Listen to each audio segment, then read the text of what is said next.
What it do, flight crew? FTC. Flight team stand. Boo! Try not to get scared. Slash Crime Reacts back at it again, man. Chilling scares.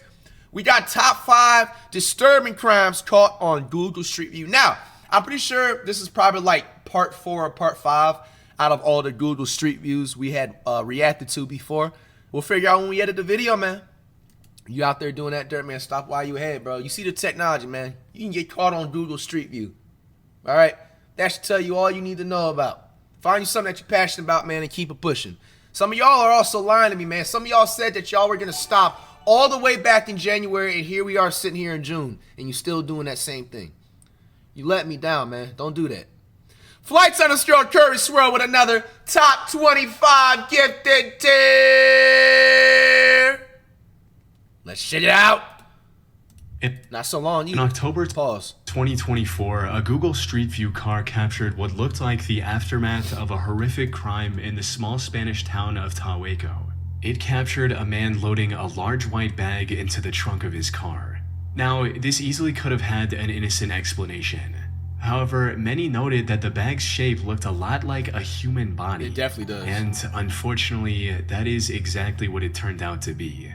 The bag contained the remains of a 32-year-old Cuban man named Jorge Luis Perez. What? He had gone missing in November 2023 after sending a message to his family saying he was leaving Soria, the place he had lived, with a girl he had met, and that he would no longer be using that phone. One of his cousins found this highly suspicious and reported his disappearance to the police.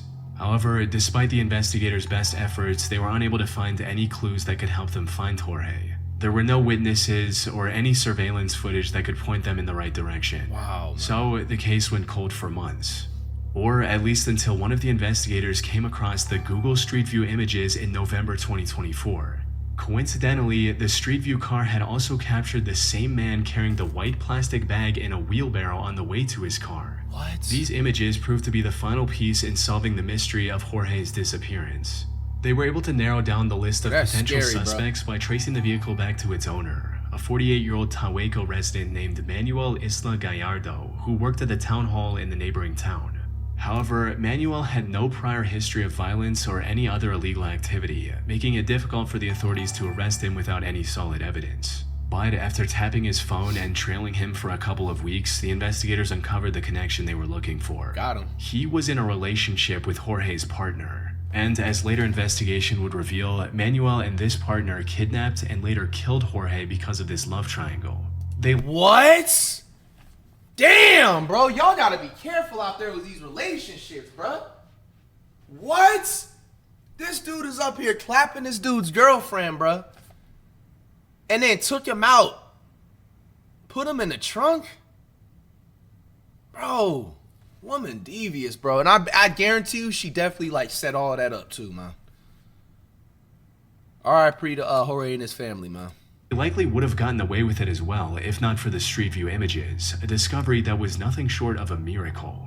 You see, the town of Tahueco has fewer than 50... Bro, niggas really be crashing out for love. And the crazy thing, well, it's not crazy, it's obvious.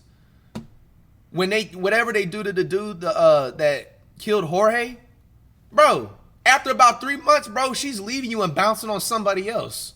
So you just sat there and threw your freedom away for another chick thinking that she's going to be staying with you and she's going to be, oh, like, I can't believe. Like, bro, she's leaving you probably in a month.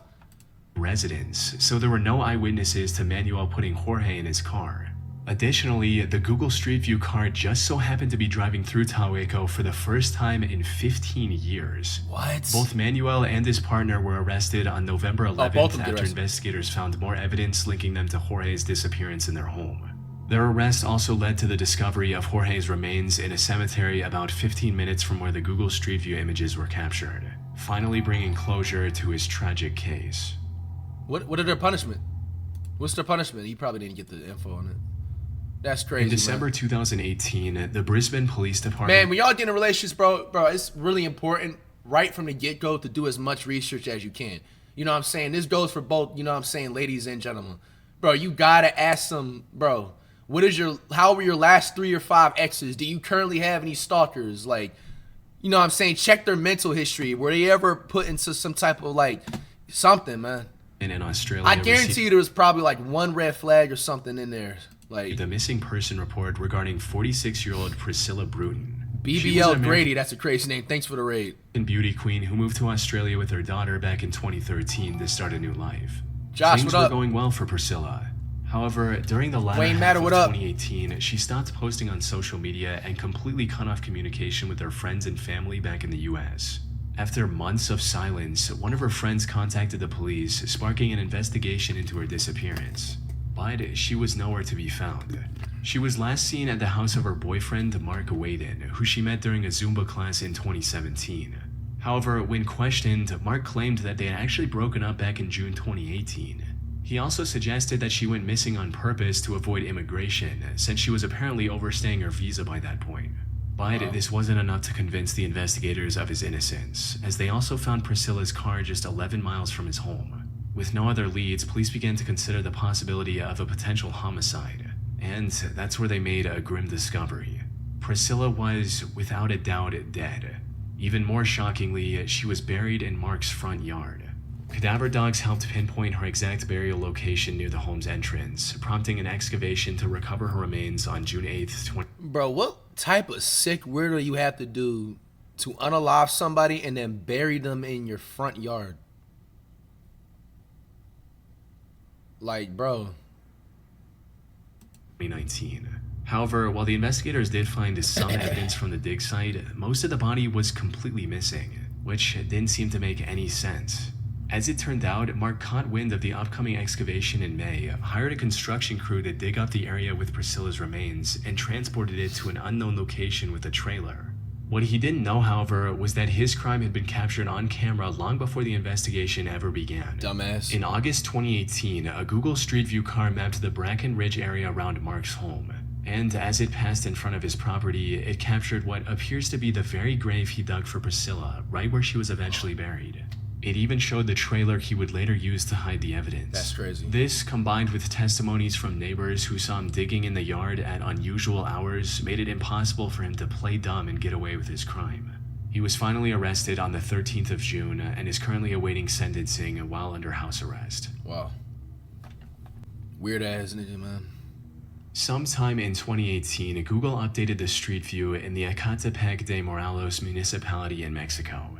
Among the many new snapshots were the pictures of this rather unassuming empty lot with bags of trash scattered around the overgrown plants. However, those trash bags concealed a horror beyond what anyone in that neighborhood could have imagined. The truth came to light when the local police investigated a string of disappearances in the area and noticed a few similarities. All of the missing individuals were women, they were all young, and most importantly, they had all received calls and messages from the same woman before their disappearance, 28-year-old Patricia Martinez. She lived in a house just 100 meters away from that empty lot with her 33-year-old husband, Juan Carlos Hernandez, and their 4 children. The two made a living by selling clothes, food, jewelry, anything they could right outside their home. On the surface, they appeared to be a perfectly normal couple. But despite their seemingly ordinary lives, authorities kept an eye on them for weeks, suspecting that there was much more going on behind closed doors. Then, on the 4th of October, investigators saw the two walking outside with a stroller. They suspected the stroller was carrying the 2-month-old daughter of a missing woman who had vanished together with her mother a month prior. Hoping to prevent any harm to the baby, the investigators moved in and apprehended both Patricia and Juan. However, when they inspected the stroller, its contents left them in disbelief. Instead of a live child, it contained the dismembered remains of a woman. Oh my fucking gosh, bro. We need to bring back brutal punishments, man, like it's 350 BC all over again, bro. This is sick, dog. Oh my gosh, bro. Bro, you imagine if this damn Google camera image was not recording at this time, bro? And imagine the amount of people that are out there walking like that just happen to not get caught by these Google images. Like, the couple was headed to the empty lot near their home to dispose of the evidence of their horrific crime. Oh my gosh. But this was only the tip of the iceberg.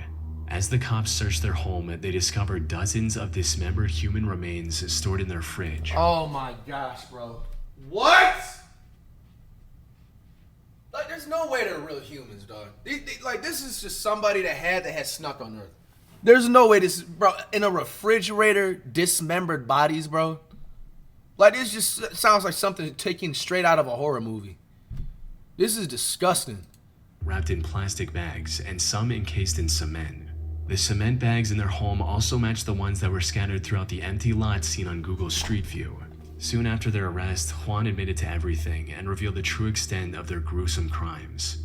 According to his statements, the two had killed almost 28 women since 2012, including their neighbor's 13-year-old daughter. They would lure poor, vulnerable women with the promise of cheap or free clothes and high-paying employment before ending their lives in the most unspeakable ways and discarding their remains in plastic bags or cement. And if that wasn't bad enough, Patricia also admitted to cooking and cannibalizing parts of their victims as well as feeding them to their dogs.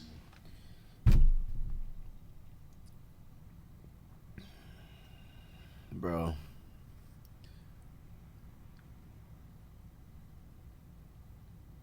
This is just, bro, this is beyond foul. Like, sick, However, disgusting. The most shocking part of it all was Juan's complete lack of remorse, with him boldly declaring his hatred of women and vowing to do the same again if he was ever given the chance. And I would rather have my dogs eat the meat of those women. Yeah, this dude is a certified. This is an S tier weirdo, bro.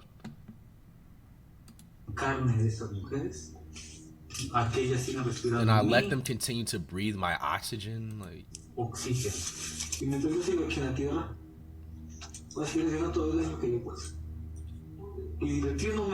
And having fun while doing it. The only silver lining. Bro, they need to bring back like public torture or something, man. Come on, man.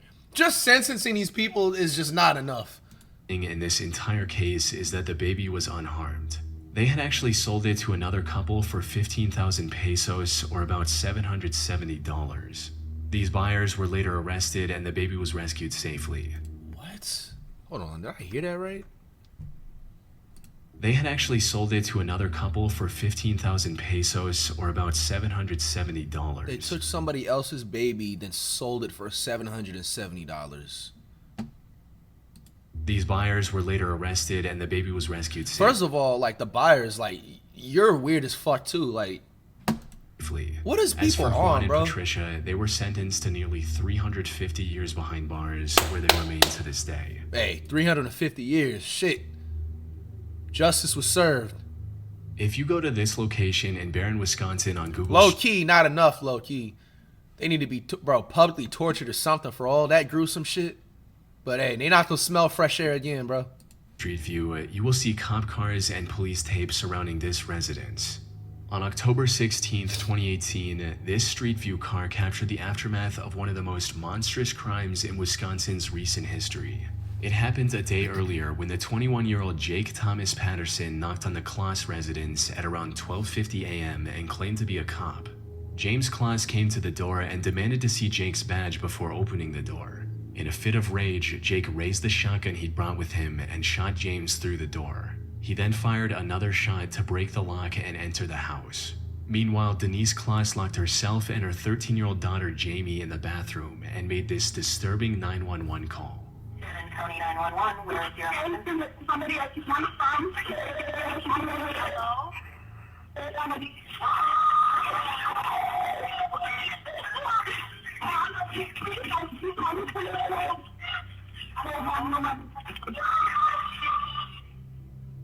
Officers rushed to the scene, but unfortunately... Damn, bro, that's sad as hell, bro. It was already too late. Not long after the 911 call, Jake shot down the bathroom door as well and opened fire on Denise. By the time the officers arrived, both James and Denise were already dead. However, the more urgent concern was Jamie, who was nowhere to be found. It didn't take long for officers to realize that Jamie had been taken by Jake. In fact, one of the responding officers had unknowingly passed Jake's fleeing car while rushing to the Kloss residence. As later investigation would reveal, Jake had developed a sick infatuation with Jamie after seeing her get off her school bus, and kidnapping her was his primary motive that night. He took her to his cabin about 80 miles away from her home and locked her in one of the rooms. And while the investigators started searching for Jamie almost immediately, they had nothing that could lead them in her direction. The FBI even put out a nationwide missing person report and offered a $25,000 reward for any information that could lead to Jamie's rescue. Unfortunately, none of this led to anything substantial, and the hope of finding her alive kept declining with each passing day. But then, on January 10th, 2019, the Wisconsin Police Department received a call they never expected. Douglas County 911. Hi. I have a young lady at my house right now, and she says her name is Jamie Kloss. As it turned out, Jamie escaped Jake's cabin 88 days after her disappearance and asked for help from one of his elders. Bro, locked in a weirdo ass fucking PDF files house for 88 days, bro. Damn, yo, go to fucking hell, nigga. Elderly neighbors. So how did she come up upon your cabin? I was walking my dog, and we were almost home. Dude. And she was walking towards me, crying, saying, "You gotta help me, you gotta help me." She pulled off this remarkable escape by carefully studying Jake's looks like routine a for weirdo, weeks, bro. tracking when he left and how long he was gone, waiting patiently until the perfect opportunity revealed itself. After getting in contact with the police, she told them everything she knew about her kidnapper, resulting in Jake getting identified and arrested following a traffic stop. Jake stood trial on May 24, 2019. He pleaded guilty to all charges and was given 2 life sentences without the possibility of parole, plus 40 additional years in prison. 240 years, justice served. He needs a death penalty for that. In February 2011, a Google Street View car captured what looked like an abduction in progress in Sao Paulo, Brazil. It shows a burly man saying something to a woman while she's trying to get away, while a car with an open trunk is parked nearby. The next slide shows the man restraining the woman, while we can also see another man strangely sitting in the car's trunk. And the next slide provides a clear view of the scene, showing the man in the white shirt seemingly trying to force the woman while she bites his hand in what looks like an attempt to break free. However, the final slide is even more unsettling as it shows the parked car driving away with neither the woman nor the man in the white shirt visible anywhere. Unfortunately, despite the alarming circumstances shown in these snapshots, I couldn't find any additional information about the alleged kidnapping. No news articles, missing person reports, or criminal investigation records. It's almost as if the crime never happened, which, given the situation, isn't entirely out of the realm of possibility. There's a good chance that this disturbing scene has a perfectly innocent explanation. Maybe the white shirt man and the woman know each other, and instead of an attempted abduction, he's simply trying to tickle her. This would explain why he has a cheerful, almost smug grin in one of the snapshots, and why she's holding onto her cigarette while trying to free herself from a presumably dangerous situation. But even with all that in mind, the possibility that this was a real crime that just flew under the authorities' radar is also just as possible. The lack of reports and news articles doesn't necessarily mean nothing happened. It could just as easily point to a bigger systemic issue with bribery, corruption, and cover-ups that allow serious crimes to stay hidden in plain sight. Curiously, Google has since removed the most ominous snapshot from Street View for some unknown reason. Unfortunately, it's been over 14 years since these images were captured, and without any new evidence or leads, this case likely will forever remain a mystery. Wow. Hey man, this is very, very sad and creepy, man. Y'all gotta be safe out there, man. There's a lot of weirdos out there. Never get too comfortable, man. Always watch your surroundings, bro.